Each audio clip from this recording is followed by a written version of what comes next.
তুমি কি মরবা না? তুমি কি কবরে যাইবা না বাপ?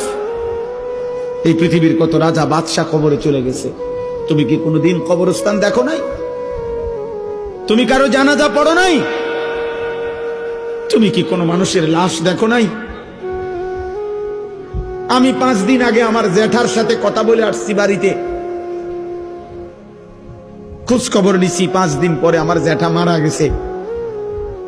আমি জ্যাঠার দিকে তাকাইয়া বাড়িতে গিয়া দেখছি আমার এই সেই মানুষটা যার সাথে আমি কথা বলছি, উনি নাই, চুপ হয়ে গেছে, হাত নড়ে না, পাও নড়ে না। আমি জানাজা পড়াইছি আমার জ্যাঠার, তো জানাজার আগে আমি আমার জ্যাঠার কবরটা খালি, তখন কবরে রাখে নাই। আমি কবরের দিকে তাকাইয়া অনেকক্ষণ 8-10 মিনিট হইব, আমার বাবার কবরের পাশে আমার জ্যাঠার কবর। আমার আব্বা আগে ইন্তেকাল করছে।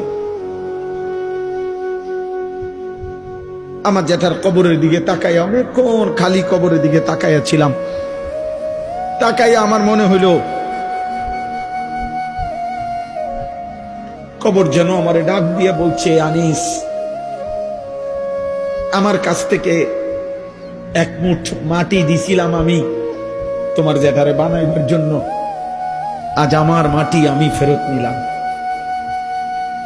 ওয়াফিহা নুঈদুকুম, নওজোয়ান, তোমার মাটি মাটির কাছে ফেরত চলে যাবে। তুমি মাটি ছাড়া আর কিছু না। তোমার এই চোখ, নাক, কান, হাত, পাও, হ্যাঁ, এটা চোখ, নাক, কান, মাটি, মাটি, ওই মাটির টুকরা। ওয়ালাকাদ খালাকনাল ইনসানা মিন সুলালাতিন মিন তিন। আল্লাহ বলছে শুকনো মাটি থেকে, ঠনঠনে মাটি, আমি সেখান থেকে মানুষকে সৃষ্টি করেছি।